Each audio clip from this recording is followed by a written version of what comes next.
Hello and welcome to the Blue Sky Podcast. I am Adeel. And I'm Jono. And thanks for joining us.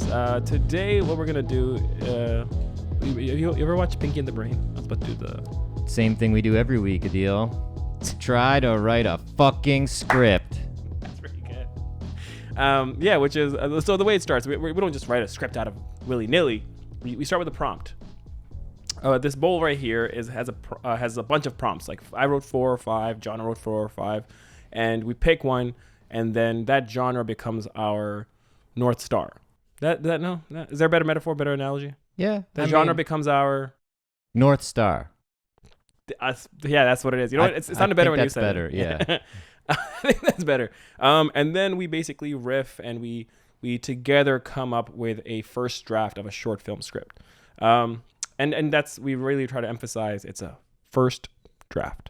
And that's the part of the podcast that you probably hear the most, because that's the meat of the podcast. It's just coming up with the ideas and the scenes and having fun with it. And then we basically write out the script. We take that part out of the podcast. It's boring. You don't want to hear us write interior kitchen. It's always a kitchen. What's a better word for kitchen? And then after we come up with the idea, we write it, we do perform it live on the same episode as like a radio drama, just like the 1930s. So if you like contemporary screenwriting and old school presentations of radio plays, this is the podcast for you. You're gonna love it. Yeah. With that being said, I think I covered it. I think they get it, and if not, they'll get it. Let's go to the first part. Let's do it. The prompt. All right, so the prompts. In front of me is what we like to call The Forsaken Bowl. Yes, of prompts. Of prompts. Yeah, exactly. Thanks, the last John. part doesn't sound as cool. Which part? Of prompts. Of yeah. prompts. Yeah. And what it does is it's the genres me and him both wrote down. So I have a couple in here. He has a couple in here. I haven't seen his. He hasn't seen mine. And now, while not looking into the bowl, I'm just gonna pick a genre, and I hope it's a good one. Me too. And the one I got today is sci-fi. Sci-fi. Just sci-fi. Nothing. No sci-fi drama. No sci-fi comedy. No, subgenre. Just pure, unbridled, limitless sci-fi. Which is a little scary because when we go without limits, we go into a wormhole, which is a sci-fi reference. Yeah, isn't it? yeah. And so is the Outer Limits TV show. We Never go watched there. It's like a Twilight Zone sort of vibe. Anthology show. So what's sci-fi to you? What does that mean? I mean, what comes to mind? Fuck. Like, I'm kind of over this part of my life, but like I was a huge Star Wars fan growing up. Technically, I still am, but like to me, that's what unlocked the sort of verbiage and the application of sci-fi to my imagination. Great bunch of movies. Still really enjoy them. I just don't enjoy, the craziness and fandom that goes around it, and the like sort of nuanced opinions that you're required to have about it. I just think it's fun, and I think the new ones were fun, and that's my thing for sci-fi. But like recently, yes, go on. What's recent sci-fi in your head? Recent sci-fi. I feel like I saw something legit. I mean, Everything Everywhere All at Once, I think, could be a sci-fi film because it deals with esoteric and like timeline topics and multiverse. It like breaks the sort of known structure of reality. Also, I feel like maybe we talked about it on another episode, but there was a Vimeo short years and years ago called Prospect that eventually got made into a feature with Pedro Pascal that was really fucking cool, like really grounded. It was just like in this beautiful like BC style forest with like just giant trees and people in these like astronaut suits that were clearly crash landed or like far from home, and it's just more of a character drama that has this sort of very daunting atmosphere, and it's really fucking cool. That's the fun sci-fi, or like the ones that stick out to me always are the ones with relationship and character driven stuff. I don't want to just see like the space and someone just in a spaceship, and that's not like, I think that's the first thing that comes to mind sometimes. But it's like, who's in the spaceship? What's their relationship to each other? Is there some comedy because they're two brothers in a spaceship that hate each other, for example? Like you need a bit more layers into it besides just the sci-fi. Yeah, are they buddy cops who got like cast together in this unlikely thing to solve. It's like an Lethal Weapon impossible- in yeah, space. Yeah. But then, your boy Chris Nolan did Interstellar. That's what came to my mind first. Yeah. Which, plays into the timeline things and plays Yeah. into the layers of Relationships time as well. Like it's a father-daughter story too. It's true. Yeah. It's true. Yeah, the best ones usually are layered. And the thing is that's one subgenre, which is sci-fi, and it's in space or space related and all that, which is interesting because and growing up I thought that was sci-fi, but I'm looking at some movies here and sometimes it's just like Ex Machina is a Yeah, sci-fi movie yeah. for sure. Yeah, and it's so grounded, right? It's Yeah. so fucking grounded. Like, yeah, there's robot, like it's about robot in a way, or AI, sorry, right? But it's like, It's about a new consciousness. Yeah. Let's be. Sorry. We don't want to piss off the overlords who are definitely combing through this to learn how we talk. So it deals with a new form of yeah, consciousness. sorry. Have you seen Infinity Pool? No, I haven't. What's his name? Brandon Cronenberg. Yeah. I liked it a lot, and that's like it deals with cloning basically. It's like a film about like there's like this one island that has this technology where if you get the death sentence, you then can pay. If you're rich, you can pay a lot of money, and basically get a clone of you, and they kill the clone, so then you're like that's a death sentence. Oh, it's kind of like double jeopardy. Like you Yeah. just sort of get a proxy to pay for your Yeah. sins. Oh, and that's a But then- really great concept. Dude, please watch it. I didn't get the best. Like I watched it with my friends, and they all were like, "Eh," and I was like, "This is fucking brilliant." I thought it was great, and the whole twist. It's in the commercial. I'll just tell you, not the plot twist or anything like that, but just what the point is like, imagine that happening, and then you kind of like it. You're like, I can do whatever the fuck I want because I have a clone that can pay for my sins. It's. I thought it was super interesting. Give it a watch. But see, that to me, nothing to do with AI, nothing to do with space. It's cloning is a technology, right? So it's like that's where the sci-fi comes in. So I like that. It's very grounded still in a way. It's about a human flaw. And Black Mirror is that Ooh. on blast. Like Yeah, it's yeah. just different treatments of varying potential outcomes of our society. Also, have you seen the show that's going on? It just wrapped its first season, Silo. I've heard about it. I haven't seen it. It's pretty cool. It sounds like, have you read the book The Giver? No. It's where it's like a society that doesn't know what's better out there kind of thing. Yeah. Which I've seen, like, have you seen The They're- Island with Michael Bay? No. There's a lot of those. But yeah, Silo is like literally they live in this silo underground and there's just like a bajillion levels and there's no elevators and they have to walk to every floor and there's something going on outside yeah. and there's some sort of power structure that's keeping people hierarchy under that's- their thumb and it unfolds in a very interesting way. Yeah. Apparently it's a lot different than the books or like diverges from the books a bit, but You seen It's cool. the platform on Netflix? Where it's like different platforms, you get different amount of food. oh no, but we were talking about that. I was talking about that with someone the other day where like the rich people are on the top Yeah. and then they And then they give whatever food they don't eat, the next level Yeah. gets, and it goes lower and lower and lower and lower. people And are then like pissing on the food and like at one point, because they're like, don't give a yeah, it's interesting. It's Yeah. really interesting. So I mean there's a lot of shit to play around with sci-fi. Yeah. It's not just Chewbacca and Yoda Yeah. or Yeah. baby Yoda. The only thing I would Grogu. say, going into the blue sky portion, because we should probably start.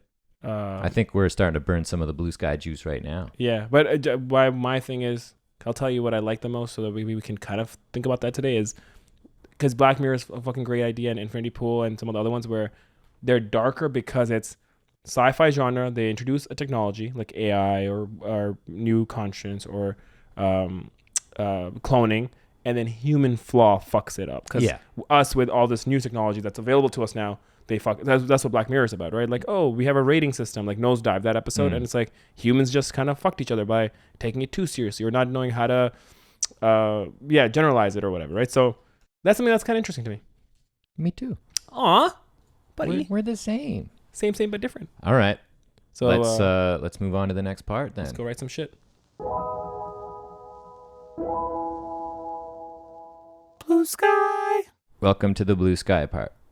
We didn't leave. We just sat here and turned the cameras on and off again. All right, so this is the part where we start spinning that hamster wheel. Okay, so human Flaws. hubris, fallacy, flaws, taking things too far. Wait, the fun. Let's think of the fun in this, right? Let's make sure we have fun because sci-fi can. I don't want to get too much into like making this like the next Interstellar. I want to focus on how do we think of a fucking weird technology or a weird Black Mirror. Let's maybe think of it like that. Like if we had to write a Black Mirror episode almost. Yeah, but this is called Whack Mirror. Like it's I more like whack. it. It's wacky. It's whack. It's a wacky mirror. It's a funhouse mirror. Did you ever see the movie The Wizard? No. It was back in the day pre Mario 3 for NES. It was before that was released, and it was Mario 3. Mario 3. You don't know Super Mario Brothers 3? Oh man, we are generationally vastly different. Mario 3 was the third game in the Mario. Okay, well that makes sense. So far I'm with you. For NES, but anyway, the details of that are unimportant. But it was a movie about this like sort of weird kid on the fringe of his friend group and family group who and I think it's Fred Savage is the actor. Yeah, I'm looking at it right now. I think you're right. And he wins a contest because he's really good at video games. And then basically, from what I remember the whole thing is just a big fucking ad for Mario 3. But like he ends up playing this game on a stage like pre-League of Legends and like all that the sort of sport things, which is also an interesting world to think about in terms of sci-fi. But Ready Player One, you seen that? Ready Player One. That I thought it was fucking really well done. I'm sure the book is better, which most of the times it is. I haven't read it, but the movie did a great job of like imagine that world because we don't like our reality. We kind of all of us dive deeper into the game world and we stay in the virtual reality of it. Yeah, and it makes a lot of sense that that's where we're headed because I don't know if anyone's fucked with VR these days, but it's truly immersive and it messes with my brainstem, unfortunately. Like I can't spend too much time in there, but it's so real. And like if there's any discrepancy from what your actual body's doing and what you're seeing, you could get sick. It's really strange. But I could see people who grow up with it, like who are young. But also they're going to fix the bugs to make sure you don't get sick with it. But that's the thing. I don't know what those bugs are other than just the way we interface with our own perception. But kids who are 4 years old are going to have VR, whereas when we were 4, you didn't even have fucking Mario 3. You know, that's all I had. But I'm just saying, like, our brains will adapt to this. This is becoming a rant podcast. Yeah. So listen, everyone at Meta needs to chill because we're already fucked. But there's something to do with that. I think Rick and Morty did that bit about they go to an arcade and then they basically live someone else's life entirely and like Roy or whatever it's called, and it's like literally the game is living their life. And it's just like when you get out, you're just like fuck. I thought it like you just wake up out of a dream that you were a completely different person, and you have to grapple with that. And it's different now, and I don't even know if they were the first to do it, but Sims I feel like hit it on the nail. Where like it's funny when you really talk about it, where it's like. What game did you play this weekend? I basically lived someone else's life, and did they fly in this life? No, I just in this world hung out with my friends and watered my plant, and it's like, well, so that's a video game to you, and people like just being in other people's shoes and just doing chores in a virtual reality. So how about amidst a room full of literally, you're just doing chores, and you're like, that was a great fucking game, man, and it's like you didn't even do your own laundry, but you did this virtual laundry, and you got more. Here's the thing. Here's a fun exercise to think of a sci-fi element for this film. What's a type of technology that you're like, I wish this existed, and you're like, this is kind of insane, but like I wish it existed so that I could, I do wish that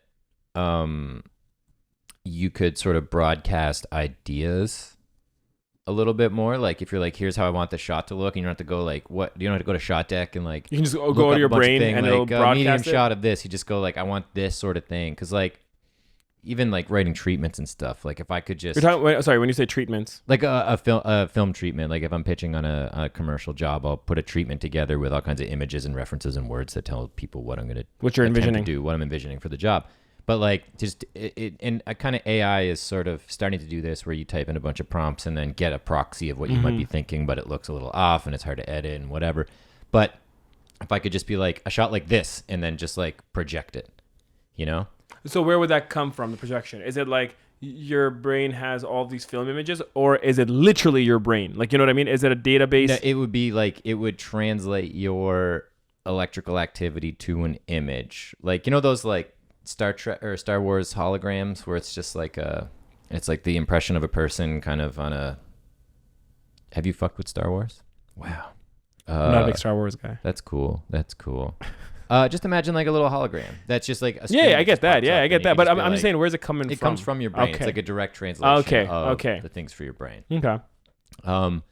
Which could lead to a very comedic cascade of events where someone's trying to explain someone to someone, and then someone attractive walks by. Yeah, and it turns into like a... It's just them like fucking that person. I just started thrusting the air and regretted it immediately. Something like that where like it works really well for a while to convey messages, but then like intrusive thoughts start to come in and like they can't control their intrusive thoughts and everyone's just like a fucking psycho. But I don't know where you that's interesting. I like that though. Yeah, I get that. So it's literally like a technology that you at first think is positive because you're like, oh, my thoughts, I don't have to like explain my thoughts, and then you slowly society realizes, well, my thoughts are fucked. Exactly. Yeah, exactly. My thoughts are fucked. And even like can be used for like interrogation by the police. It's like they know how to take out your thoughts. So they're like they show you images, and then they're like, your thoughts are kind of pointing towards like you want to kill this person or you did kill this person or whatever. You know what I mean? Like, yeah, you can have a world like that. Yeah.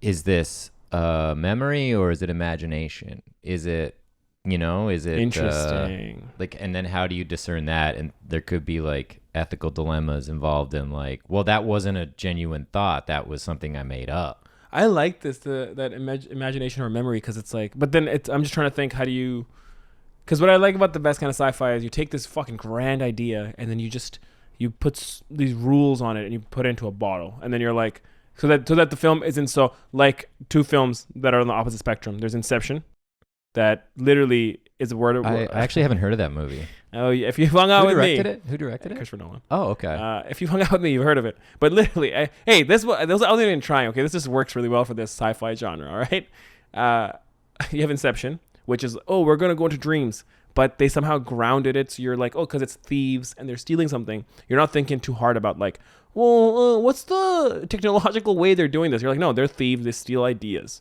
which is fucking brilliant, right? And then it's just grounded in the real reason. The whole thing's about he wants to get home, so he has to help this guy steal this idea. And then along the way, there's all these rules of like how to incept these ideas and all these things, right? So beautiful. The opposite of the spectrum, same director to me, is Tenet, where they're like, things go backwards in time. But yeah, I didn't see that movie. So I've heard a lot about it, and like even discussing it, it's like, what the? Yeah, and maybe you have a better example because maybe a lot of people haven't seen it. But Tenet to me was like, this world, you can go back in time, and then not enough grounding for you to care. Like, it just became them trying to explain the concept, and you're like, I don't fucking get it, and I don't care about these characters. Like, that's what I was saying earlier, where like Inception again grounds you in these characters' lives. So you're like, they're thieves, they're con men at the end of the day. Like, I know those films like that, but Tenet is like, well, he's trying to save the world, but also using this technology, which technically has nothing to do with how to save the world. You know what I'm trying to say? Mm-hmm. So that to me is like the two. Am I speaking too loud? You're clipping. Sorry, I'm like, when I get into Inception, buddy, I get loud. Wow, you got the Nolan volume up. It's a Dunkirk screening. Yeah, and all his films are like this now. All the dialogue is put to this filter where you talk like this. You merely adopted the blue sky. I fucking do it every week, man. Well, that's the thing. He did that with Bane and Rises, and he's like, okay, from now on, all the films, that effect. I love it. Can you say that as a preset? But that's so again, not to get into a rant, this is my rant about thing, but it's like Inception again, it wasn't like, what is the technology, or let's figure it out, where Tenet became about that, and that got boring real quick. Inception was like, this is the technology exists, cool, let's get into the world. So for example, the imagination thing, if we go with that route, I wouldn't want it to be like, is it like, how do people know the difference or whatever? It's more like, that's the issue already, that people are having a hard time figuring it out, and then put like a very normal story in that world about a human flaw. Does that make sense? Yeah, it's just the fucking thing. And I try and do this a lot. I'm like super interested in writing in the sci-fi world, and I touch on weird stuff like that in Night Drives. But like doing a feature with these high heady concepts, or trying to write a series, there's so much like explanation to do, you know? Like I ingest, or I consume a lot of like paranormal sci-fi kind of like podcast content and books and shit like that, and think about the world in that weird way, like the infinite possibilities of what this reality could be. But to get someone up to the, and I know how this sounds, like the intuitive knowledge that I have, to get someone a normal, 'Cause you're regular. smarter than everyone. No, I'm not saying that. I am, but I'm not saying that. To get someone up to speed requires so much exposition, and it's just like, fuck, like I don't want to spend half an hour explaining But why Bigfoot might be an interdimensional being. Right, and what right. that means for reality. But it's hard. But in all this, I have to get an idea out before it leaves my head. What if it's something simple, like a parent explaining like a life concept to a kid, and they're doing it through images, but then their mistakes in the context keep interjecting, you know what I mean, in the projection or whatever. I don't know if we don't have to go with this projection idea. Well, that would just be a quick comedy short where it's like, is that what you're thinking? Yeah, Where it's like as he's explaining it, he gets a text from like someone at work, and then it's all of a sudden, is that your secretary, Dad? Yeah, and then he's like, it's like, bam, it's like a flash of her, like Yeah. his memory of her cleavage. We kind of did the Lechy Dad a couple episodes ago. We love a good Lechy Dad. Maybe we'll swap the genders too. It's the mom, and then she's the one. Lechy mom. Yeah. But like without hitting those like what's a clever. That's what you're like. Sorry, Kevin. I can You can interrupt me because I see it more like, which is not a bad thing. We haven't done this yet. It's a sketch, really, is what you're saying.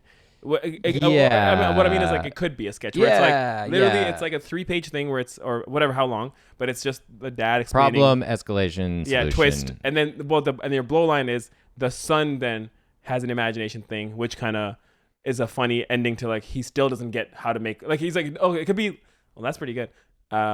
It could literally be the dad explaining the birds and the beast to his son, maybe. And the way when he's doing it, these thoughts, and this is a rough concept, but the thoughts are coming in. And then at the end of it, because he didn't do a good job, you see the son kind of think about it when the dad leaves. And it's like the complete wrong interpretation. Like he thinks of a bird fucking a bee, for example. Like it's like the blow line is like the son didn't get it at the end of all that because he didn't do a good job. Yeah. And it's like even in a world where fucking imagination is like at your fingertips, where as humans just have a hard time communicating the sex talk. Great. That's an idea, and I had one more that I was gonna pitch. Okay. So let's put that down. Right, I think it's a good concept, and it's a sketch, but it could be even filmed actually. Right. This was my thing because I realized like thinking about Infinity Pool, where it's like, what if it's a very like grounded reality? This is a script me and you discussed already, and I'm like, maybe this is the platform to quickly write it out. What if it's a stand-up thing, and it's a world where this guy? So sorry, the audience isn't with us. They don't know what I'm talking about. So there was this one concept of like a person who finds out that his jokes can kill people. Yeah, it starts with someone who first shot of the ended film, someone's life. Yeah, him and his best friend hanging out, and it's like they're like it's like late night, they're having munchies and stuff, whatever, and he says a joke in his living room, and his friend's like laughing, and he leaves his living room. That's how the film starts. Like they're just hanging out, two friends, maybe smoking weed at night. He says a joke, like back and forth. They go back and forth on puns, and he says a joke, and his friend starts laughing. Our main character like leaves to get like chips from the kitchen, and as he's in the kitchen, the laughter kind of ends in the living room. So he's like, oh, that's weird. And then he's like still talking like loudly, the main character, trying to make his friend laugh more, but there's just dead silence in the other room. So then he comes back from the kitchen, and he looks, and he's like, his friend just like mouth open, pale face, dead.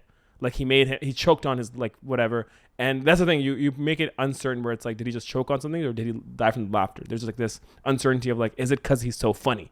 And the rest of the film is this character now not wanting to tell jokes. But having like the kind of urges that I do where you got to be like, pun. Yeah, he has puns in his mind. And that's the thing, maybe that's the funnier part too, where his jokes are usually very punny, but they're so good and punny that like that's what kills people. And he doesn't know if it is that, so he's the rest of the film, like he's at a party and people are talking and they'll say a comment and he has a joke in his mind and he's like, I want to make this joke. And then we cut to the washroom and he's by himself in a washroom of the same banquet hall at the party that he's at, and he just yells a joke out into this abyss. And it's like almost like a guy doing it's an addiction. He has to get the joke out. Go rub he has to one out come. in the Yeah, he has to rub one out. He has this urge to tell this joke, which is like, yeah, he has to go. Yeah, and then it escalates to the point where he sees, are we going to kill the ending?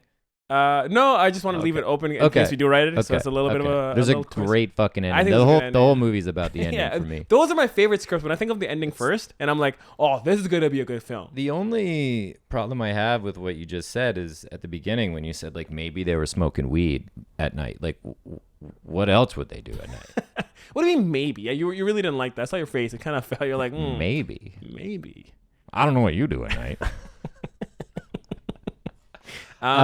Those are two good ideas, I think. Two good ideas. Yours, so son, I think explaining. We're only 16 minutes in, so let's keep the punishment going and let's come up with a third idea. Ooh, okay. Combine the two. It's imagination and jokes.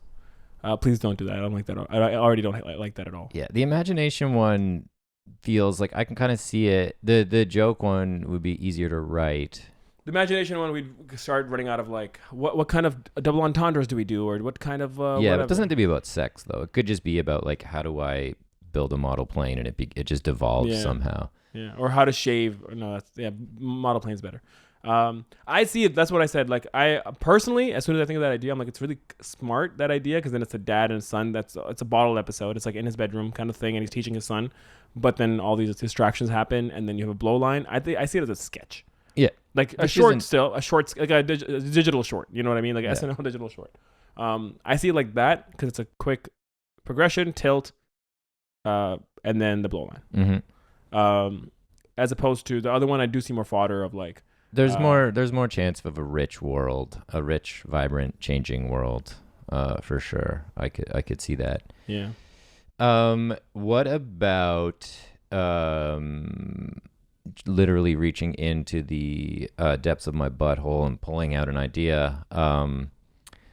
The fact that we like, hey Siri, do this, hey Siri, do that, make it think for me, like build a schedule, like Siri becoming a personal assistant, but like really piling it on and like what do I got to do today? And it's just like insane tasks, or like what could backfire by having like a virtual assistant, you know? What could come into play there? What else? My thing is, so the first idea, we have a sketch and it's like in that world. The second one is a bit more grounded. It's the comedy. So it's like, it's not, I still like it a lot, but it's more like the sci-fi where it's like this world, you know, in sci-fi when they do the main sci-fi portion of this film is just a rule that exists in this world, like, which is that his jokes can kill. There's nothing else sci-fi happening. It's his jokes can kill, right? So I'm thinking the third idea, do we push for something space, like Star Wars, close to Star Wars, or close to like Interstellar, or close to like mine can be potentially the one I was saying, like the stand-up one or whatever. That can be more like a Black Mirror-esque. It's darker and it's like, and I see it more like that, like the treat it like what he's doing is like a disease, like a crazy like burgeoning plague. And there's humor in it because we do I think both laugh at the fact that like he has to kind of in the bathroom and he's like he's just like, fucker, I don't even know her.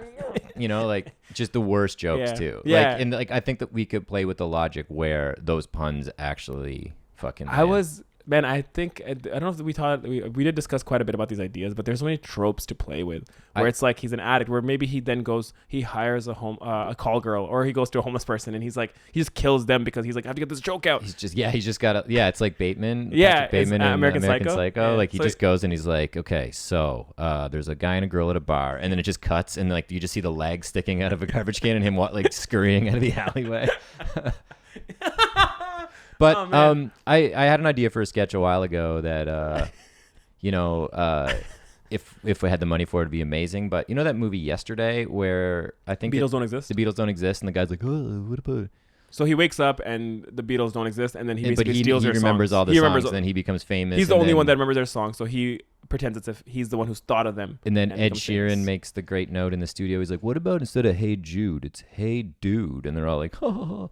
It just seems like a movie for people that are older than me, and definitely older than you, because I'm older than you. And if they're older than me, then they're also older than you. Whoa, wait. How's that for some sci-fi shit? Yeah. Age. Is it a number? My eye just explodes. But so he wakes up. He's a punny guy, and he head trauma, wakes up. No one knows what puns are. And I'm basically like recreate the trailer for Yesterday, but it's all puns. And like some people are loving it, and other people are like suicidally against it. You know what I mean? And it's just that. But what if the sci-fi element in this stand-up world is like, you know, the world isn't that funny, or like puns aren't common, or like there's some element of humor where we could get away with bad jokes that like makes them hit harder, you know, just something silly in that world. It is becoming very less sci-fi and more goofy. But Yeah, I guess yesterday would be sci-fi. Would it be? I think. Maybe. That's a good question because then that would kind of. I would call that a sci-fi element. Like, Because I'm curious because then that would be like, is our comedy one even sci-fi? Yeah, they don't put it down as fantasy. fantasy. Okay, so it has to be science related. So we can't do the comedy one, I guess. Or can we? Also, like, fuck it. I mean, you get the get, and then you do with it what you will. But because let's get one more. Yeah, if we can get one more idea in the next 4 minutes. Let's get one that's fun because we also have to then write the idea too. Let's get one that's fucking. Okay. It's like maybe a podcast or maybe a creative project where people are like, I'm just gonna do whatever ChatGPT tells me to do. I think there is a podcast that like Duncan Trussell does where it just tells them what to do for every episode. But what if it escalates and it's like, kill that deer, wear it like a costume. Okay, can I? Is go there buy any gas with the deer suit? Is there? You've already wrote the script, haven't you? Yeah, we're done. That's all. Is there any world that excites you about, like, what's the word, man? Like technology, like a world where flying exists. So like, you seen Looper?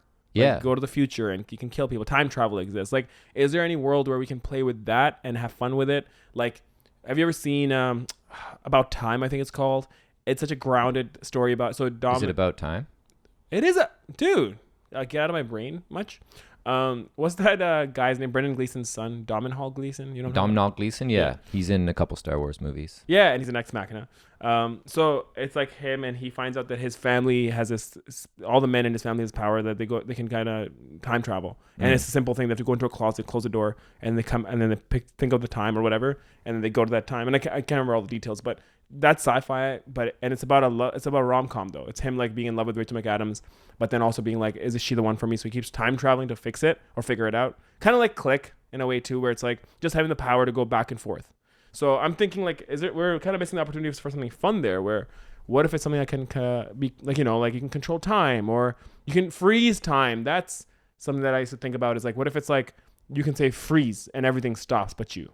Like that kind of element of sci-fi. What if we have fun with that? Yeah, I feel like we're missing, and like using it just to get out of like mildly embarrassing situations, but still getting like ultimately a lot of times too in these time-related movies, people stack the odds in their favor, but the culmination of events still equal the bad outcome that they're trying to avoid, you know? There was this really cool short I saw. It's called the 1 minute box or something like that, where this guy has this box where he clicks a button and he goes 1 minute back in time. That's it. That's all he can do.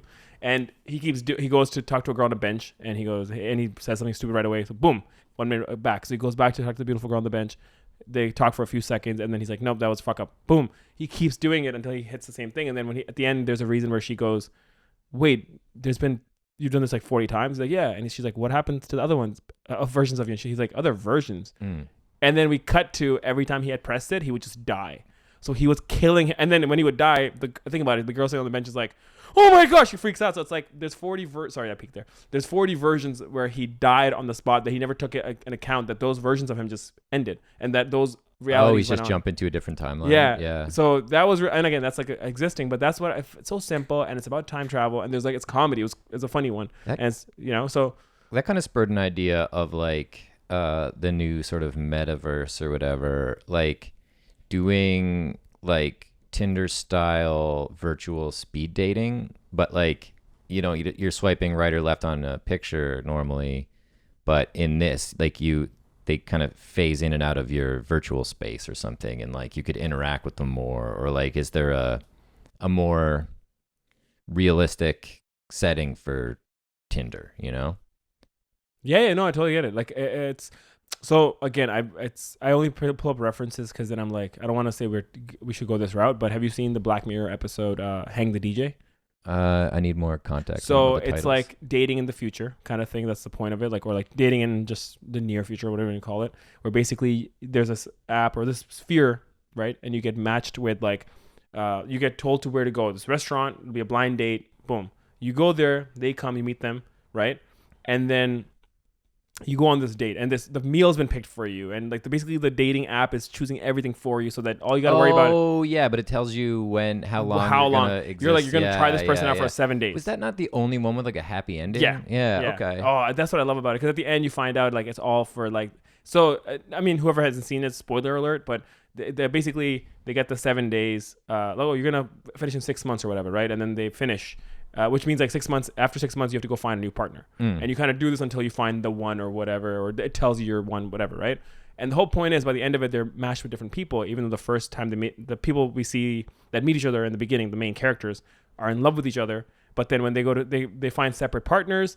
And at the end of it, they're like, fuck this, we're going to run from the system, because there's apparently like a system where they can, like if you say no to the people that they match you with at the end, like this is your married couple now, then they're gonna be like, they're gonna come after you or whatever, right? So they kind of like go on this like run and chase, and they're like, fuck it, we're gonna end up together. And as they're doing that, we cut out, the camera zooms out, and it's like that they're all just data in the system, like those. Oh, they're just simulations. Yeah, because then when it comes out, it's like it's the versions of them in the real world, and they're very different. Like their clothing is different, and they're more like like modern and like contemporary, like in our world. And they meet at a party, and they matched. And the reason they met at the party is because they matched on the dating app, and basically the dating app did all that work for them in the simulated world to be like, you're the perfect match. Like, what an idea! Yeah, it makes me just want to stop recording. I love that. I hope people understood what I said, but if not, watch that episode. It's so brilliant. No, it's such a. I mean, they probably had years in a writer's room to fucking. Yeah, they didn't do it in that. a podcast over a blue sky, 40-minute session. No. Yeah. But 27 minutes to be exact. Well, it's gonna turn into 40 or an hour. But that's the thing. I'm just trying to find that little spark of like what kind of excites us, and then kind of go that journey. The joke one excited me because that's been something we've been wanting to write, but maybe it's on sci-fi, so it's fine to get that rid of that. It's just what in this world, like, if you were to go the stand-up route. Have you seen, there's another episode where it's like, what if it's about the future, and like there's judges who like judge who's funny and who's not funny. That's an interesting world where it's like you're born into a funny or not funny. Those are the only two options, and you either go into the funny path or you go into the non-funny. And there's a guy who in the non-funny path who that sounds so dumb but so funny, where he's basically like, like you're given like this is what you're gonna be for the rest of your life. Like you're born, and they give you like a scroll, and it's like, my son will be in the non-funny world, he'll be a carpenter or whatever. Like I don't know why there are funny carpenters, but you know what my point. And then it's like there are funny carpenters, yeah, shit. And then he goes. Listen, if you're a carpenter and you're listening, hello, and you're Jesus funny, was a jokester. we see you. We see you. You're good. This is what brings us down. We get canceled by the Carpenter Association. Hey, we're funny. But yeah, so he goes down the path of like doing a job and not being able to just stand up, and then because it's a future where the comedy is like a resource, where it's like we need the best comedians, so we need them to focus on this their whole life. So they tell them in the beginning where you're going to focus on this so that you can grow up and share laughter. And this one kid, he grows up in the world. He's like the Luke Skywalker of the funny cast. Yeah. Yes. We go dude, you could do the hero's journey for sure. And it's just the sci-fi of it is like it's a futuristic world where like you get told what you are going to be when you're born. Just, I don't know where that came from, but that made me laugh. But just an idea. Yeah. Like, the only thing with that, like, I like that. It's just, like, explaining it succinctly in the short opening scene. Yeah. You know? Whereas, if it's just, like, the joke thing, like, you open up, or even if you, like, you could truncate that beginning. You don't need to see him finding his friend. He could just be at a courtroom or something. You know, like you just kind of needle drop into the situation. But my only worry is, are we cheating if we do that story? Like the one where the guy can't tell jokes. Is that a good story, or is that not sci-fi? Like, are we, yeah. That's my main thing. And maybe I'm overthinking. Maybe it is sci-fi because, how about this? Let me see. What defines? We should have done this in the The rule book is still at the printers, so we could cancel the job and add some shit. But is that something you've said before, or just think of that? I mean, I hope I didn't say it before, but if I did, I'm sorry. No, it felt pretty right. I like that. Yeah. The rule book's at the printer. That's a better way to say like. No, it's not an idiom that I am taking from. I just came up with it right now. That's what I'm saying. Like that's a good one. In the moment. Okay, 'Cause, guys, yeah, fuck he did a this- great off the dome. Let's this just rule book. acknowledge that. No, it's great because it's like usually it's like rules are meant to be broken, but yours is funnier. Where it's like, well, the rule book's at the printer. That's a great line in a film. You know what I mean? Okay, so we should have probably done this in the prompt section, but here's the definition: science fiction is a genre of speculative fiction. Already, I think we're fine now because that's insane fiction what we're talking about, which typically deals with imaginative and futuristic concepts, typically such as advanced science and technology, space exploration, time travel, parallel universes, and extraterrestrial life. So, I don't think we're away from sci-fi because it is speculative fiction. First of all, where there's rules that don't. You want to make a joke? Nope. I can see your face. You want to make a joke? Nope. Say it. Say it. It's a riff. It's not a joke. Okay, your face did that joke face you do. Yeah, I'm trying to reel it in. I had to stop myself from like 40 carpenter puns. So this is the episode where you can say it because our character is loosely based on you. I feel. yeah. What are you gonna riff though? No one ever died at my hands. No one ever died at my jokes. I'll tell you that much. I was thinking oh shit, it's gone. Sorry, I shouldn't have made a big deal about it. We took It's like I scared it. It's like sometimes ideas are like a squirrel or like a deer, and it's like if you make too much noise, they'll just run off. Yeah. I'm trying to do what you do, like make an idiom, but there's too many words there. But you know what I mean? Like an idea is like a deer because it's like idea. Oh, It's an idea. it's an idea because he's. Oh my god, dude! It's a word for it too. It's like if I think of an idea and then you're like, oh, what is it? And like I put too much pressure on it, then it's like, oh, I lost it. It was an idea because it scurried away. Boom.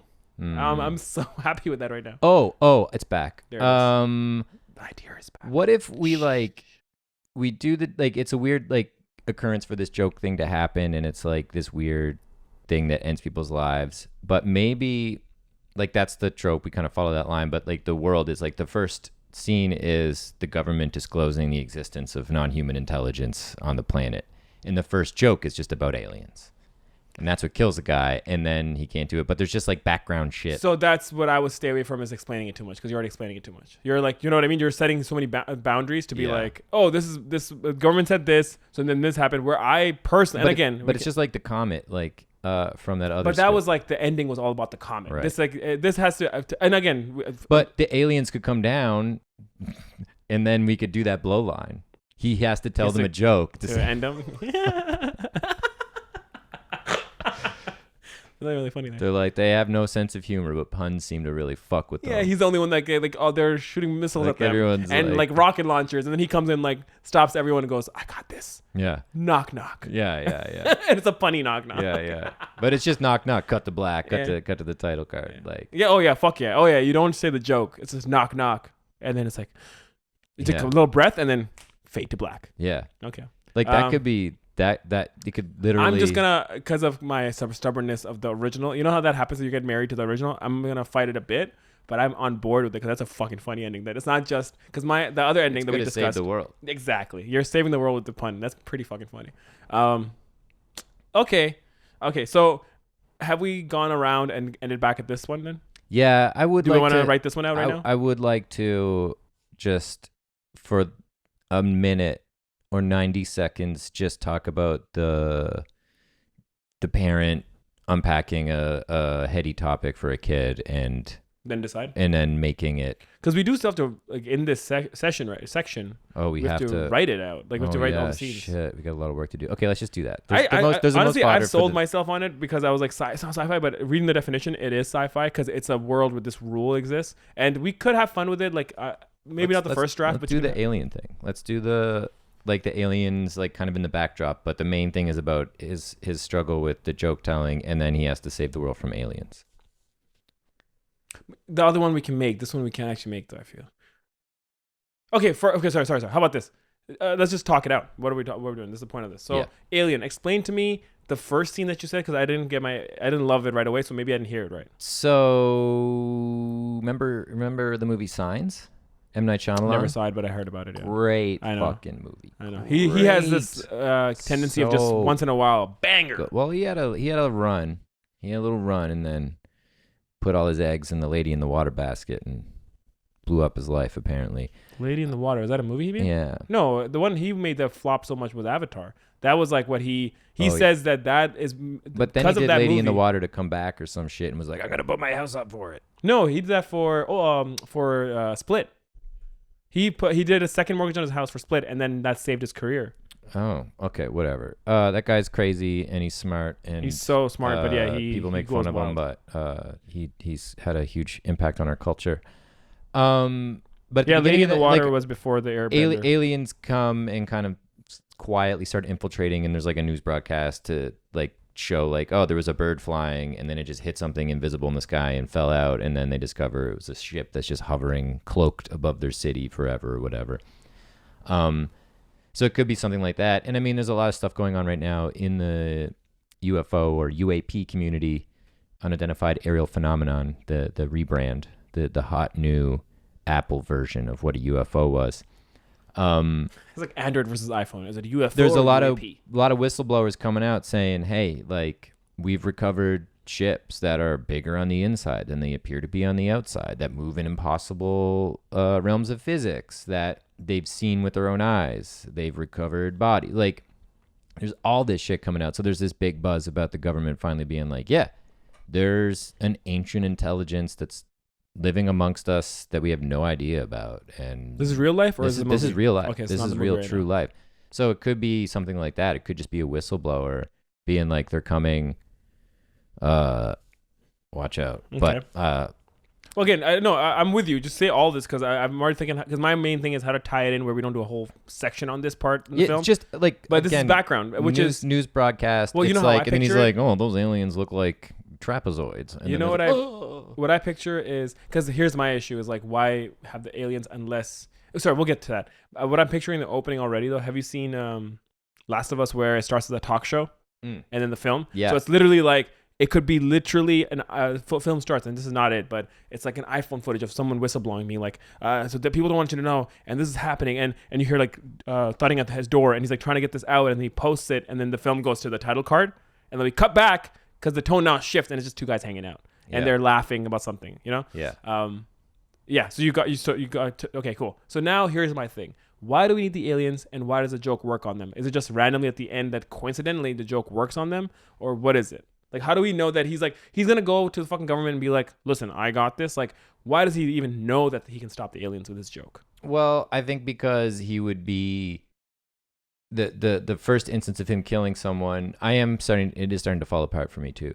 But he kills someone with the first joke, has to kind of do weird shit with his powers. Like maybe something happens when he's in the bathroom, like, rubbing one out, so to speak, that something gets destroyed around them. Like there's like this unmistakable power that comes with his jokes.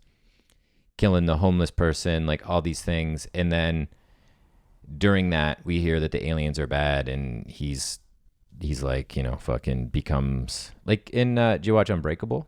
No. Another M. Night Shyamalan movie. Yeah, that's amazing too. The first one in the Split was series. the second one.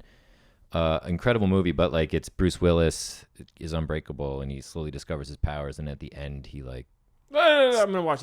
he does something that like he kind of realizes his abilities or whatever. The only thing is he's killing humans, and then he's like, oh, I can kill aliens. So the one way maybe I'll give you one thing is like, because right now I'm not in love with it, but maybe here's like the stitch a little bit, where when he kills his friend in the beginning by telling him a joke. He kills a homeless person by telling him a joke. Maybe we add a third killing, maybe we don't, but it's like there's a reason. So when the film starts, they're like, they're already among us. There's aliens here on Earth, and they're here. And for some reason, we do a flashback where he starts thinking where his friend was an alien actually, and so was the homeless guy. So he's like, oh, I'm only killing aliens, because then he tells a joke at a party, and he's like so scared he says a joke by accident, and the human does like this colleague, and he's like, oh fuck, he's like just waiting for this guy to just fall apart. And like a slow motion moment where like say me and you are hanging out and I say a joke and I'm trying not to tell jokes, and then as soon as I say it you start laughing and I'm like, oh I killed him, and then you laugh and then you don't die, and I'm like, wait, so he's what's it called, he's immune to my joke. And then when I go and I think about the homeless guy, I look into the news and there are like reports of his autopsy, and it's like he was an alien the whole time, this homeless guy that he had killed, and his friend was an alien, and it's like, whoa, wait, only aliens die when they hear my jokes. What if it might blow it in the beginning if he sees his friend die, but what if after they die, like we don't even do the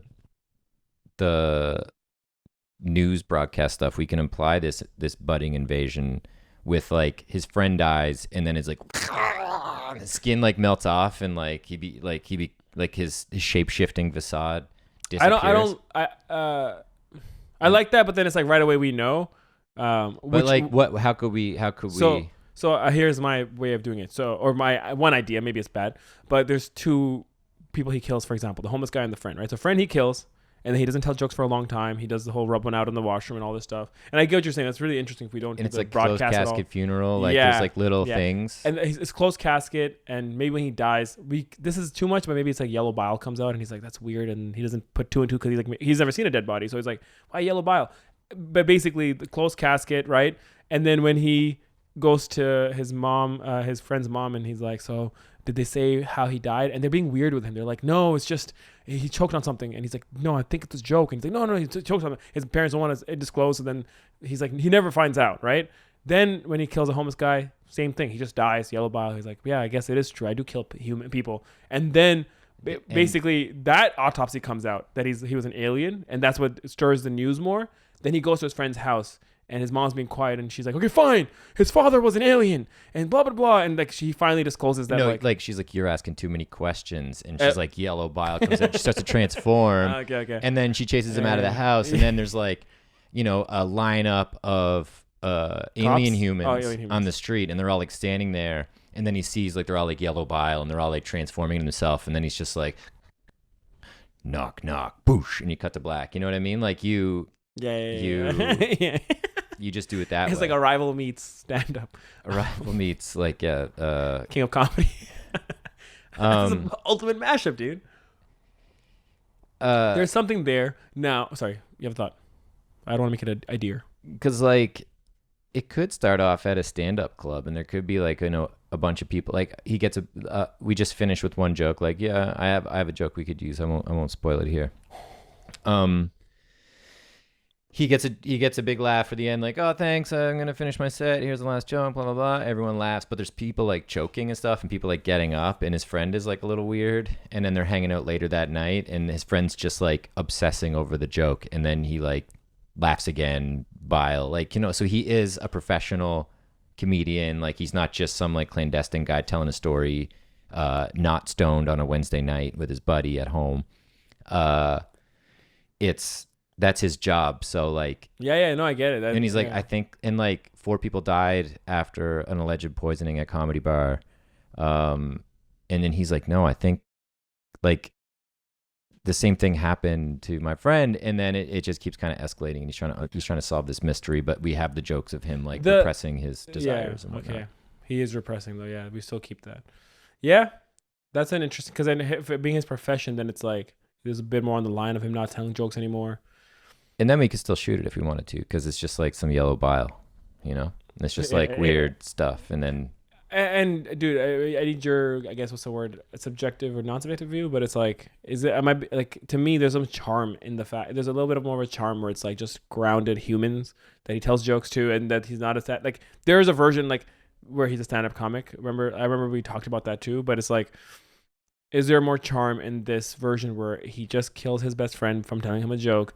Then he kind of just becomes very depressed almost and quiet, and it's more about character piece about him living his life very like, like that Yorgos film I showed, the short film. Yeah, it's like just more about his life, and his like family life gets affected by it. Like he has his mom or his wife or his girlfriend gets affected by it because he's just being so just melancholy. And then at the party he makes that joke, and it becomes more about that, like those scenes of him just doing these tropes of like yelling into a pillow or like whatever. And then in this version, the ending is he's walking by an alley one day, and there's like a mugging going on, and then he goes into the alley, and he's like, leave her alone, man. And his guy's like, fuck you, what are you gonna do? And then he's about to turn away.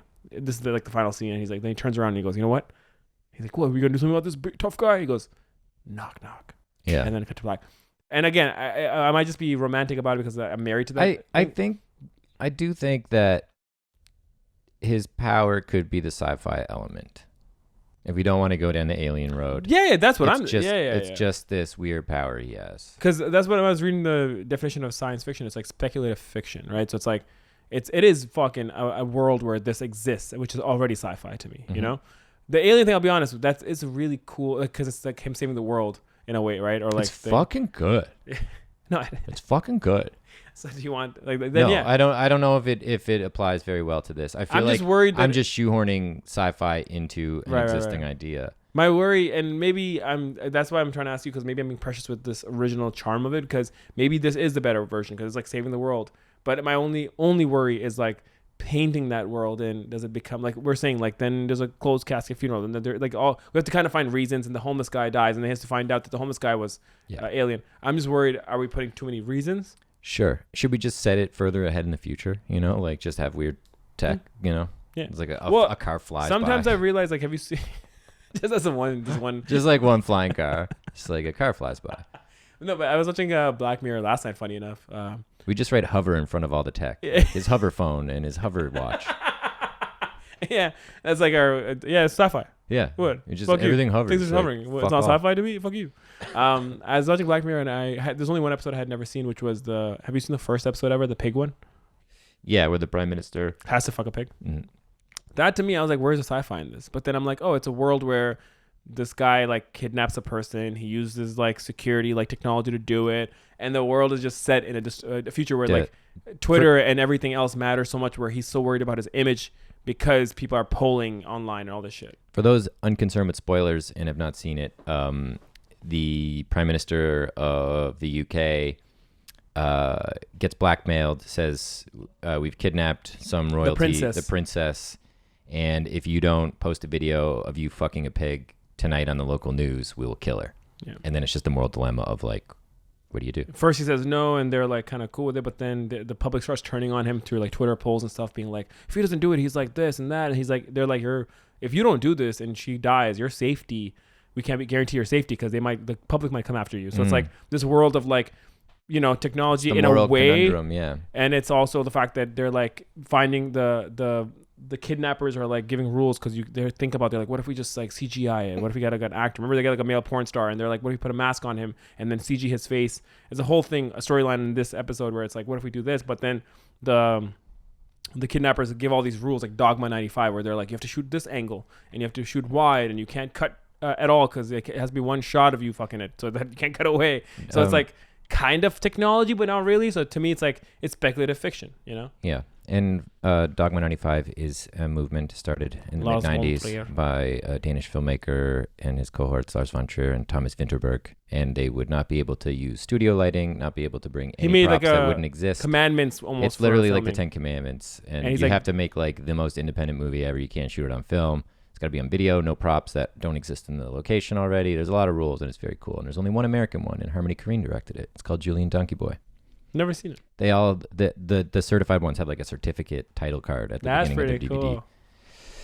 Anyway, that's what he's talking about. But that 48 minutes in, we are back to where we started with the original idea, and that opening Black Mirror episode reference sold me on us still playing in the sci-fi realm with just a weird sort of. So we're okay with no aliens. Yes.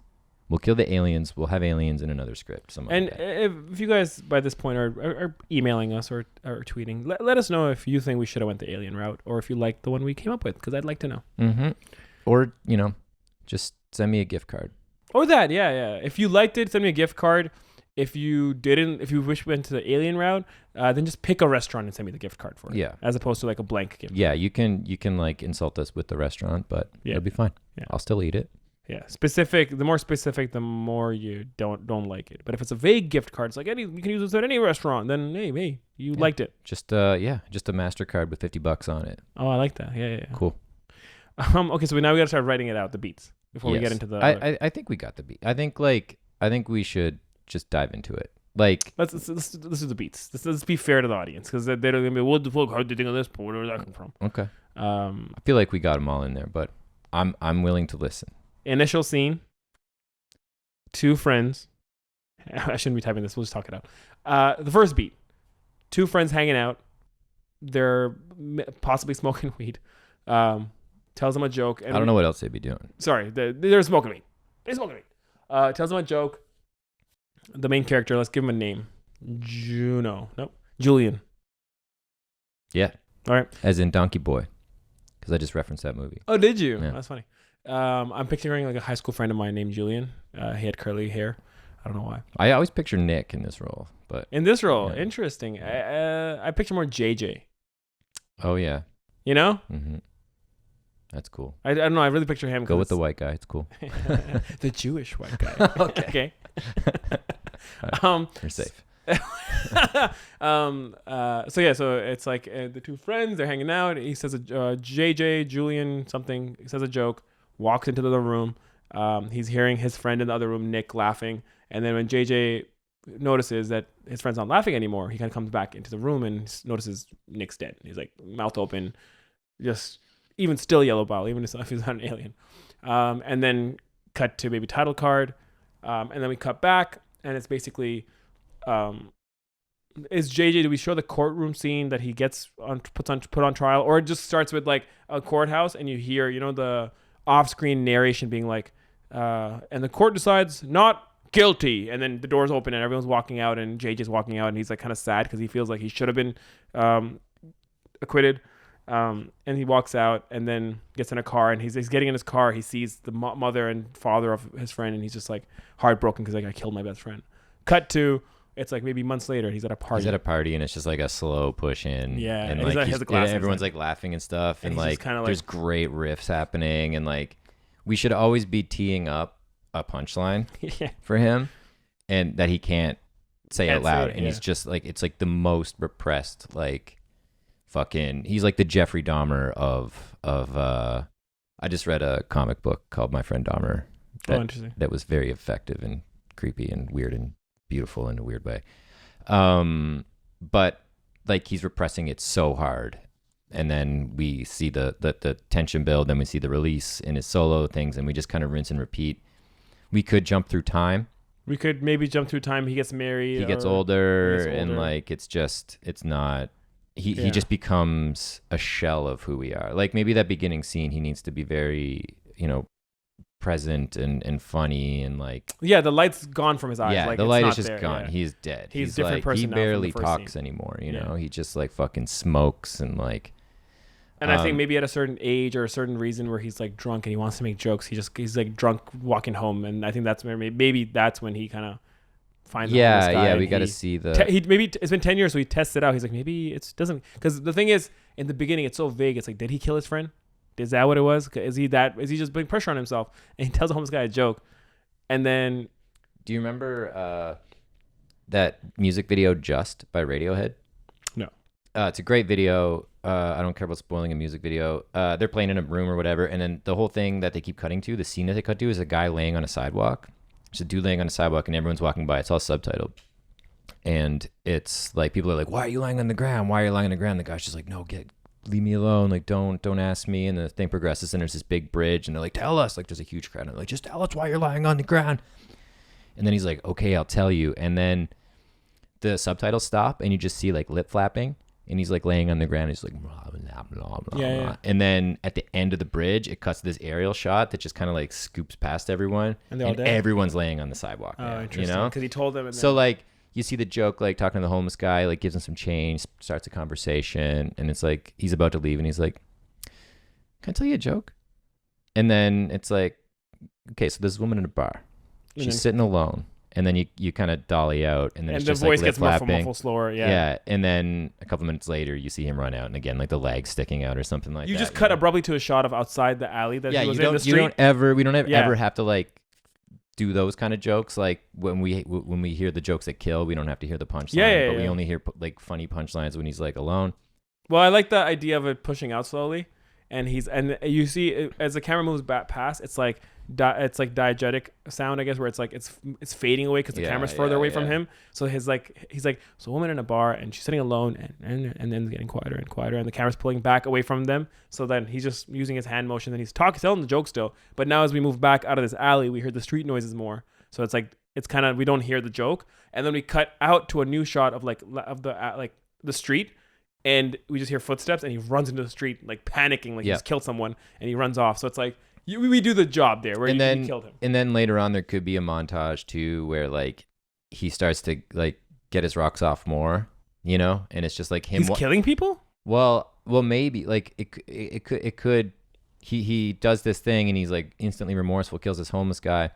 It's the first time he's told a joke in forever to anyone. But then maybe like he could get caught up in a montage. I don't know if that diminishes his character, because like there is a cool sequence American where he's Psycho just like walking, and then you cut to like People a dead dying. homeless person. Then he's walking again. There's a cut to a dead homeless I was person. gonna say, and again, for the sake of short, is like, what if the next beat of him almost saying the joke is like, so it cuts to him at his office, right? And his boss comes in, and his boss reams him out, like just reams him out because he's like hungover at work or whatever. And his boss is like, well, you're fucking pathetic, and that's why your wife left you. Like she goes too far, maybe, right? Whatever. And our guy goes, hey Tom, ever tell you about the woman at the bar? And it builds up, and he goes, he's about to talk, and we're about to, and he's like, never mind. Yeah. We start the camera push back too, so the audience starts thinking like, oh, he's gonna do it, and then as soon as about to get out of the room, it goes, never mind, and then he just gets up and leaves the office or whatever, or like he just leaves the office. You know what I mean? Yeah. And maybe he should get beat up by the people who he eventually sees mugging someone else. Like maybe there should be an altercation at the beginning, like he gets and that's mugged why he kills or something, and then he sees them again, so they're known bad guys, you know? Oh, interesting. Yeah. It's just like getting him to the point where he's like, I'm going to use my powers for good is what I'm concerned about. Yeah. That there's one beat missing. Well, but that's what I think. That's why I think this is great, where the first step of him showing that he's a good guy, where he kills a homeless guy by accident, he's like panic about it, and that's why maybe he's drunk and hungover at work, and then he's like still hurt about it. But then when his boss comes in, he thinks about it. He's like, I can kill him right now. And think about it. His crime is so clean. No one will know he killed him. You know what I mean? So he's about to kill his boss, and then it cuts out, and he stops telling the joke to be like, and then he goes to the washroom and he's just looking at himself. He's like, what the fuck are you doing? To himself, he's like, what the fuck are you doing? And then it's like him thinking, then that day he walks past that alley. And as he walks past, we can still do that. I was going to say, instead of building too many scenes about him, they beat him up. And then it's like in that scene, maybe they rough him up a little bit. Being like, he tries to stop without that power, and they just push him to the ground, and one guy kicks him in the stomach. You know what could be cool? He leaves the boss thing. He almost kills his boss. I love that. That's super good. Goes into the bathroom and just fucking trashes it because he's just like, fuck. Like, he's just so... that he almost kills someone and he can't tell jokes and all these things. Yeah. Well, yeah, he's just like, his life is in ruins. Like the boss just told us. We can use that as an exposition point dump point as well, where your wife left you and this happened. Yeah, and your happened. kid's never going to talk to you again. Yeah. And like you were passed at the comedy store. Well, he's not a stand-up comedian. Never mind. That's kind of funny though. And then he's just really mad. So he goes outside and these dudes rough him up and he's just like, yeah, do your worst. And they beat the shit out of him. And he's kind of like, I deserve this. Like he gets his ass kicked. But then he sees them. They kind of move on because he's not fighting back. It's not interesting. It's just kind of pathetic. Like they could beat him up to the point where they're like, I feel like we did our job here. You know what I mean? Like if you get the miscreants to be like, this is a bit weird. Anyway, that happens. And then they move on to a homeless person, an unhoused person. Yeah. And then he saves. And then he's like, he kind of hesitates and then does the thing. You know what? Knock, knock. Like he realizes like I could do this thing for just good. To make it a bit more succinct. So it's not like they beat him up and then he walks and like, you're beating someone else up. Like they're just goons just beating, like going on the block. What if it's like they hit him and then they hit him again and he's like, yeah, man, whatever, I don't care. They punch him again. And then as they're doing this, like there's someone in that alley who's walking by who starts taking a video of it, right? And these guys turn on that woman or this kid or whatever. And he goes, no, come on. Like, he's like, I'm giving you this punching bag. Why are you going away to hit this kid or whatever? Because as they're beating him up, someone else comes by and they're like trying to help him. And they turn on him. So it's more succinct in the moment where he's like, no, leave him alone. Just come back. He's like, use your energy on me. You know, he's and they're not listening. They're like, fuck, because he's not even fighting back. And then they kind of just beat him to the ground. They go start roughing up this kid or just like trying to ask him for his money or whatever, right? And then he gets up and he's like bloody on his blood on his lip and he wipes it off and he's like, guys. And they're like, get the fuck out of here. And they go back to the kid because the kid has like more money on him or like has like fucking a backpack with shit in it, you know? And they're, or like, it's not a kid, it's another man or whatever, but a richer guy or whatever, you know? Like they just kind of are like, we're done with you. So it's in that moment where he goes, stop or whatever. And then he goes, all right. And then he kind of thinks about it and he says the joke. Yeah. That could be cool. The only thing is that the person who's being affected by them now would also hear the joke and die. So there'd be like an innocent involved in it. We've never thought about that. You're right. Because that was the whole thing. He saved someone and then he tells jokes. So maybe But no, that's a great thing. The last thing he goes is like, okay, before I leave, I just wanna, can I tell you guys a joke? And he goes, what? And he goes, just a joke. Hey kid, cover your ears. And the kid goes, he goes like this, and then he goes, knock knock. So that we kind of just clean that up right there, where he just goes, cover your ears, kid. Or the kid runs away, or the runs away. The cover your ears is kind of funny too. It's like really telling what he's about to do. You know what I mean? Yeah. Cover your ears, kid, and he covers it, and he goes, because he already the kid like in the altercation where the guy's like, no, get off him, and pulls them, and the kid runs away, and the guys are like, all right, now we're actually going to end your life, and he's like, no, the inverse is true. What do you mean? Knock knock.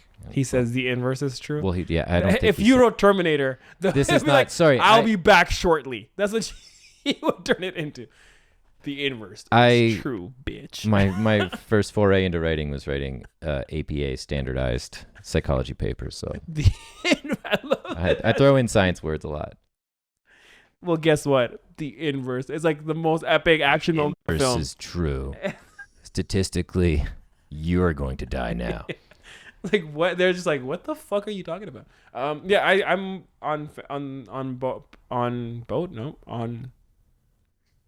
bored. On board. Jesus Christ.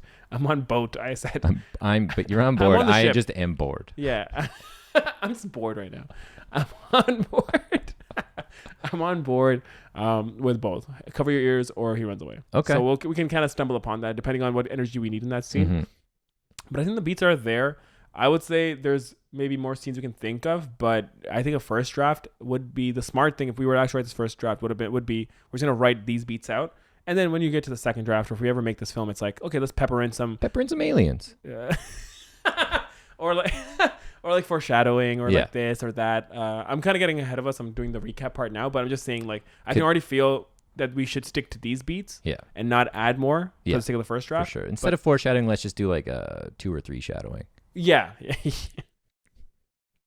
I really didn't want to laugh at that, man. I know. Yeah. But you're the character. Like, okay, I'll write the story. You write the dialogue for the film. I'll come in. Okay? You come with the dialogue, I'll come with the story. All right. Boom. Get ready to hate me. So we're going to step away now and write this bitch. Nope. This B word. Yeah. And now, knock, knock. Interior living room, night. A close-up of JJ in his element, delivering the punchline to his best joke yet. I have a felon in my car, weed in my trunk, and you're worried about a headlight? Cut wide to reveal Nick on the receiving end of this masterpiece. An astonished smile overtakes his shocked expression. Did you write that? Yeah. Nick's posture droops, and he opens his mouth and eyes in a fit of pure ecstasy. You think it's good? Nick nods as he leans onto a wall. He inhales sharply and lets out the most ghastly laugh you've ever heard.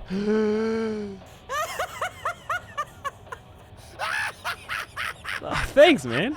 Nick's body spasms and the laughter continues for an uncomfortable amount of time. JJ, still basking in the afterglow of the joke, motions toward the kitchen. You want more pie? He revels in his friend's laughter for another moment, takes that as a yes, and heads to the kitchen with 2 plates. Cut 2, interior kitchen moments later. JJ opens the fridge and eyes an apple pie. This is gonna kill at an open mic. Nick's laughter stops abruptly. Nick? Cut 2, interior living room moments later. JJ stands over the lifeless, contorted body of his friend. Nick's eyes are wide open and so happy, like they've seen God. Nick? A beat. JJ crosses his arms and adopts a smug look. Come on, man. It wasn't that funny. It was. Nick is dead. Interior courtroom, a few days later. Match cut to JJ sitting in front of a judge. His eyes are red and glued to the floor, heavy with shame and guilt. This courtroom finds the defendant not guilty. JJ's jaw drops. The judge shoots him a "you're welcome" look. What the hell? He looks over at his lawyer, who smiles at him. This is a mistake. The lawyer shushes him, embarrassed. The chatter in the courtroom grows louder as everyone begins to leave. This is a mistake! He is ignored. JJ looks across the room at Nick's parents, dabbing their defeated eyes. I'm sorry! Cut to 6 months later. Interior bar night. The camera pushes into a party. The room is vibrant with diverse, interesting people, art, and laughter. We linger with a circle of people, hip, middle-aged ones, holding fancy cocktails and chatting. JJ is there, but in body alone. He glances around just enough to fit in, but his soul is obviously struggling. So I'm gonna tell my 4-year-old that Santa's not real, cause my wise-ass brother left his suit out in the open. Frank is such a dumbass. I think of him whenever I feel down on myself. Right? But I gotta do it. Otherwise, she'll think the guy that sees her when she sleeps was sleeping naked on her couch. She needs to know that that was her uncle. There are a few chuckles, but there's an opportunity for a joke here that is making JJ physically ill. He clenches his fists. Abrupt cut to interior washroom later. In an empty washroom, we see JJ's feet standing in a stall. His tone of voice feels more like an exorcism than a punchline. You need to have a frank conversation about Santa with your daughter. God, it was right fucking there. Cut to 6 months later. Interior home night. JJ, now with a scruffy beard, idly watches a late night talk show. An ad comes on for Viagra.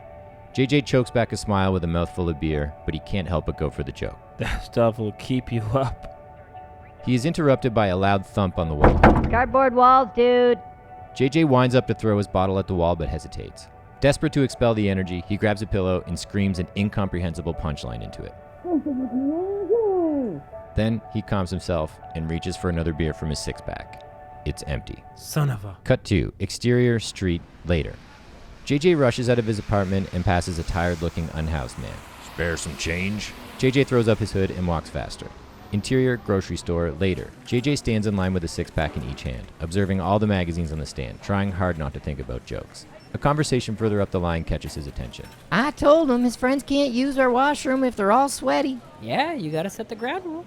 He can't come inside if he's not gonna clean up. Yes, if you're gonna come inside, at least help me clean up. JJ squirms. He can barely take it. He opens his mouth, but someone else in line interjects. Sorry, is this a bodega or a porno set? The women realize what they've been saying, and they all share a laugh. The man who said the joke enjoys his 15 seconds of fame. JJ can't take it. He drops his beer and pushes his way out of line and out of the store. He echoes of laughter hot on his heels. Cut to exterior street moments later. JJ passes by a familiar alleyway. Spare some change? JJ stops, turns, and walks slowly over to the helpless man. There's something different about JJ. Something dark has taken over. Can I tell you a joke? Uh-huh. JJ hands him some change. A joke. Can I tell you a joke? The unhoused man looks confused, but takes the money and nods. A woman sits at a bar. It's late. She's all alone. The camera begins to dolly back, out of the alley, causing JJ's voice to grow fainter and fainter. Soon, street ambience obscures the rest of his words. Smash cut to exterior street later. JJ sprints out of the alley and onto the street. After a moment, he slows to a walk, trying to look calm. Cut to exterior alley, continuous. The unhoused man's legs stick out from behind a dumpster. Interior office the next morning. JJ types on his laptop with a quiet but frantic energy. Close on the screen where he's searching in incognito mode. He types, "Can laughter kill someone?" and deletes it. Then he types, "Dead homeless man, alleyway, witnesses," and hits enter. Someone steps over his shoulder and startles him. Hey, JJ, Mr. Neiman would like to see you in his office. Interior Neiman's office moments later. JJ sits in front of his boss, Andrew Neiman. We need to figure something out, Julian. The office is worried. JJ glances down at the floor, a broken man, not a single bone of confidence in his body. Everyone feels you don't fit in the culture anymore. I mean, you were the funny guy. You were the culture. And now we feel like you just bum everyone out. Still no response from JJ. First, the wild man beard and stained clothing. We cut to a coffee stain on JJ's shirt that's obviously been there for weeks now. And honestly, I don't care about that stuff. I told everyone to mind their business, that you get the funny back, but I can no longer mince my words, Jay. It's getting pretty tough to defend your boringness. Everyone avoided you like the plague at last month's company retreat. Your email replies are dull. Your greeting card signings are fucking morbid. You worry all of us, man. Still no response. Andrew's getting angrier and angrier as JJ refuses to speak. Well, this was my last warning. Go get a job at a fucking morgue because you're dead to us. JJ stands, dejected. No wonder your wife left you. JJ freezes. That stung. JJ bites his bottom lip and takes a deep breath. You want me to be the funny guy? Andrew shrugs. How about one last joke for the road? Andrew crosses his arms, inviting the challenge. A woman sits at a bar, all alone. The night goes on and... The camera begins to dolly back to foreshadow the horror. JJ's voice muffled by a low, ominous drone. Close on Andrew's eyes as they get wider. Listening. Back to JJ. We can't hear what he's saying, but it's passionate. Then suddenly, JJ stops himself, and things return to normal. Never mind. He gets up and leaves the office as Andrew shakes his head at the failed shell of a man. Cut to interior washroom, moments later. JJ absolutely trashes the washroom in a fury of rage. After wearing himself out, he catches his reflection in a mirror. At first, he looks away shamefully. Then, he looks himself sternly in the eyes, takes a breath. You can't do that. Exterior street, twilight. JJ sulks out of his office, shoulders slumped, carrying a box of his belongings. He passes by a moody parking garage but stops when he hears a commotion inside. 2 men are mugging an elderly woman. For a moment, JJ keeps walking. Then he stops, thinks. Cut to interior parking garage, seconds later. The elderly woman fights back with surprising ferocity, but she is ultimately no match for her muggers. Soon, JJ steps into the frame. Leave her alone. One of the muggers looks up at JJ. Huh? I said, leave her the fuck alone. The mugger pushes his victim away and turns his sights on JJ. The elderly woman grabs her things and gets the hell out of there. The other mugger takes chase, but his partner stops him. Forget her. He flicks a switchblade. We've got insurance. Let's get this clown. JJ straightens his shoulders, the first sign of a backbone in years. Good guess. How about I tell you a joke? The muggers smile. Better be good. They'll be your last words. JJ clears his throat and takes a deep breath, his sci-fi ability coursing through his veins. He opens his mouth. Abrupt cut to title card. Knock, knock. Finn! In conclusion, All right. Okay, there we did it. Knock, knock. Who's there? A script. A script who? A script who we just wrote. Boom. That's fucking solid, dude. Yeah. I fucking love that. I fucking I'm love just that. like that main character with great jokes coursing through his veins Yeah. that you'd never quite hear because we didn't want to write them. I actually really like that. Yeah. That's really funny. Okay, favorite thing about the script? Go. I think maybe my Oh, I love it. Sorry. Oh, you didn't finish yet. I'm like that kind of energy right now. Yeah, you just complimented me and I just got like, whoa. Whoa. Favorite thing, maybe that we took a bit of a shortcut and kind of like had a lot of shit to go off of. I mean, we did our due diligence in exploring other ideas, but we did kind of have a sort of schematic We had for talked this. about We had this talked about concept, this idea like before. off podcast Yeah. for a while. Yeah. Off pod, and we haven't got our shit together to write it because we do it every week and write other scripts.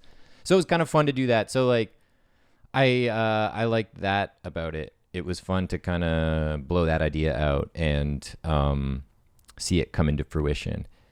Yeah. What about you? That's, I mean, I don't want to, so I'll think of a new one because I do agree, like the fact that I've been wanting to write the script for so long and we finally kind of wrote a version of it. It's kind of fun. That was kind of cool to finally do after talking about it. Oh, and we can, I'll call the printers and tell them they can print the updated, I just sent them the updated rule book. And so they'll print them. I guess they can start now. I'll call them. We're going to keep doing this bit. Give me, can I just like do 5 minutes? Yeah, sure. Okay. I got a tight 5. Hey, Hey, printers. hey, printers. Oh, hello. It's a go for the Blue Sky rulebook. You can print it now. You got the new file, right? What? No, you said send a PDF, and I sent a PDF. No, you did not say PowerPoint. You did not say PowerPoint. Who prints from a PowerPoint? God. Okay, just I'll pick it up tomorrow. Okay, fine. Okay. What? Okay, bye. Were you laughing at what he said? Yeah. Or this bit? He's actually a really funny guy. That's why we go to him. Yeah, well, We I like- can't repeat what he said, but It's too much for the podcast. yeah. Oh. It was like it involved his thing, so I don't want to. No matter who we work with, they have to be funny. And Exactly. Yeah. What was you? what's my favorite thing? Was that right Okay, there. yeah. That bit that made it to the podcast. I like the little I don't know. I guess the jokes we came up with a little bit, like the fact that we could actually write stupid jokes. You know what I mean? Like we had the come inside joke and the Frank Santa joke, and Just and so you allowing know, us to kind of have fun with it. we were trying to like. I think we did it to varying degrees of success, but like have that low hanging fruit where like it's it's like unequivocally like anyone that has a joke oriented mind would be like, Yeah. I'm thinking of this thing. So some of them are like a bit hammy, but like it's by design, and I think it kind of does that. The one actually, you know what my favorite thing is? I'll tell you right now. It's the visual language thing we chose, which I find so interesting. Where it's like, you want to hear a joke? A woman sits at a bar, and we dolly back, and then we bring it up later, and it's again that it's like this idea of this dark, ominous feeling of telling a joke, It's and that under the he's gonna skin kill someone. black void moment that we talked about. And then a couple because the weeks second ago. time it comes up with the boss, I like that it's like this dolly movement fills in the rest, where you're like, he's about to kill him, and then he doesn't. I just found that I found that a cool thing that we decided to do. Totally. That was my favorite thing. And then least favorite thing. Least favorite thing, I probably feel like we stretched the prompt pretty thin. Because we talked about other ideas and then ended up with the first idea? No. In that, like, is it enough to hang his abilities on the sci-fi genre? Is it a sci-fi movie? So this has been Jono's, even when we were writing it, he's worried that there's not enough sci-fi in here. And I disagree because I'm going to one more time, and I'll explain it in detail. Sci-fi, science fiction, is a genre of speculative fiction which typically deals with imaginative and futuristic concepts such as advanced science and technology, space exploration, time travel, parallel universes, and extraterrestrial life. Now, speaking of that, speculative fiction means, and I looked up speculative just in case, engaged in expressing or based on hypothetical rather than knowledge. So to me, this is a reality where this person exists. Because if you give him think about it, it's a power he has, right? It's an ability. It's a sci-fi power. Yeah. It's like, well, think about it. Is it a grounded ability? Is it a true? Can anyone fucking have this superpower? No. It's like he is a comic book hero in a way that hasn't been written yet. You know what I mean? His superpower is telling jokes. Yeah. So to me, that makes it sci-fi because if unless we ended it where he does a joke and you're like, oh fuck, I never could make people laugh or people kill people. I just thought it in my head, but it was never true. Like the homeless man doesn't die, for example. And he's like, oh wait a minute, I was wrong. My friend just choked on his food. But the fact that he actually can kill people with his jokes, I think is a sci-fi. Yeah. All of a sudden, it's a superpower. But also, just if I'm agreeing with you, but like, if you're like me and you're still kind of on the fence about whether or not it's a sci-fi, maybe go back and listen to it, right? Because we did. But go back and listen to it. But imagine everyone has like Oculus style headsets on and like little remotes in their hands. Yeah. So like there's just some spacey element in the visual. Just hovering cars. Just put yourself in it. Oh yeah, and flying cars. We did not write in the flying cars, but that's pretty funny though. but we could do it. Yeah.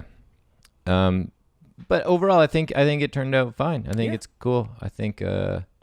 I guess my least favorite. So that's your least favorite, and I disagree with it because it's sci-fi, I think. But my least favorite is that I wish we had more time, but not for the usual reasons where it's like, oh, I wish we could write more pages or more details. It's just because me and you. One of the things. So then this idea came about. It was just funny. Oh, he can kill people with his jokes. But then this idea of a character who like always has something punny was like from us hanging out at a party. And you suppressing, like someone would say something, and I remember you just turned to me and you said the pun to me, and like not to everyone else because you're like everyone else is gonna think this is stupid or like it is punny, but you knew I would just like enjoy how your brain went there. So you did that, you said that to me, and I laughed, and we were both like, that's part of the film if we ever write it where he suppresses. I just wish we could really enjoy that. Yeah. Where that's not enough in this movie where it's like this kind of silliness. Because I know you're one of the people I know like that. I'm kind of like that, but I feel like you have this knack of just punny thinking of like all the time. Or like not just joke thinking. And I think everyone has that in their lives of someone who's like, who can't let a moment slide. Like if there's something in front of you, they will gobble it up. And then, what happens if you jack those stakes up to 1,000? Exactly. Yeah. Like if the stakes are high because it's like, I have to fucking say the joke, otherwise I will burst or I'll kill someone or whatever. Yeah. So it's like, I wish we could really dive into that and really write more personal POV of you. Imagine you being in this character's shoes. Yeah, for sure. That's my least favorite of what we didn't get to explore. But that shit literally is in my veins. I don't know if I ever told you this, but my uncle, John S. Crosby, published a dictionary of puns. Ooh, I didn't know that. That's pretty fucking cool, back man. in like the 70s. That is in your veins. It is. So like, coursing through your veins. I've got a lot of like trickle down dumb. I don't know if puns are dumb or if they're smart, but I think there's like just, weird neural pathways that are formed that hear things and like throw them from this box to that box pretty quick. if it was to be a feature or a series, you totally have an episode where you're like, your father was a jokester. Like, you find out, and you find a picture of your dad. Dictionary of puns and like. Yeah, and it's like my uncle used to And do like this. the sound of the wind is like a groan. It's like ah. Just all the ghosts are like ah. Puns. Yeah, you definitely have a backstory where his dad was what's Superman's dad's name? Kal Al. Yeah, so your dad was like another punny guy. It's JJ Jr. JJ Senior. Yeah. JJSJ. Well- But yeah, that was my least favorite, is that we didn't get to dive into that. Yeah. When did it come together for you? At what point were you like, this when could be a you good when you script? brought up the Black Mirror episode about fucking the pig? Because then you're like, Because I was like, oh, okay, Yeah. that's it's It's just like a Black weird Mirror-esque. thing in it doesn't have to be technology. in a world that accepts what's happening. Yeah, that's the thing. That to me is sci-fi, where you just expect this weird. You're like, okay, yeah, this exists in this world. Yeah, or just picture everyone in Oculus when you go Yeah, back. when you watch when it, of you course, yeah. listen to it the second time, Yeah, please. because that's a thing. Uh, But I think in terms of casting, like I just can't. Our friends will know who we're talking about, but most people won't. Look up JJ Greenberg and look up Nick Atef, and that's funny. that's who I picture. JJ, I definitely can now picture like in this. Like, I would want to make this short with him. Or like Jay Baruchel or something like that. yeah, yeah, because JJ does look like him as well. Actually. JJ Baruchel, yeah. JJ Baruchel. No, yeah, I think JJ is who you'd cast for sure. Just someone who has like kind of a charming confidence about them, and you kind of root for them, but they're also easily the underdog, and you can laugh at and with them. Jay Baruchel as like the main character. JJ, if we could cast our own like friend, I would honestly put you as the friend, Nick. But then again, like that's not fun for people listening because they're like, what other actors though? So we'll think of someone. And then for the boss, I would make Nick. I find that really fun. Yeah. Like our Nick being the boss character. I pictured someone more like chuddy, like just like a Chuddy or douche? no, like just what? like dude, like just like but like I think the way I read his voice, he seems more just like almost like a hip boss who thinks he's cool like Ken or whatever. Marino. Yeah, exactly. I think I was probably channeling a bit of Marino. Ken Marino, and then Jay Baruchel. Got and those then Merino wool socks. Who's the friend? You know who could be the friend that dies? Is Seth Rogen. Because his laugh happening as he just dies. Can you do his laugh? Yeah, let's just hope he doesn't say anything stupid or hasn't said anything stupid in the last couple of years. Can you do a Seth Rogen?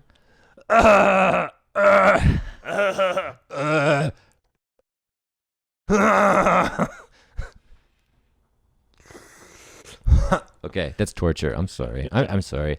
Whoever's listening to this, sorry. Thank you for listening. I think that's everything, right? I think that's everything. All right. Well, you guys. Now that we've haunted you forever with that Seth Rogen impression. Yeah, cool.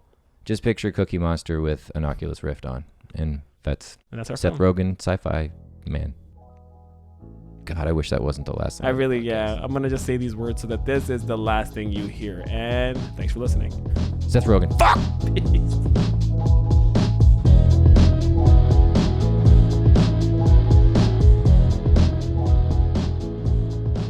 The Blue Sky Podcast is produced by Adeel Shamsi and Jono Hunter, edited by Justin Stevenson, and this voiceover recorded by Kevin Brown. If you have an idea for a prompt, email us at theblueskypodcast@gmail.com or DM us at theblueskypodcast on Instagram.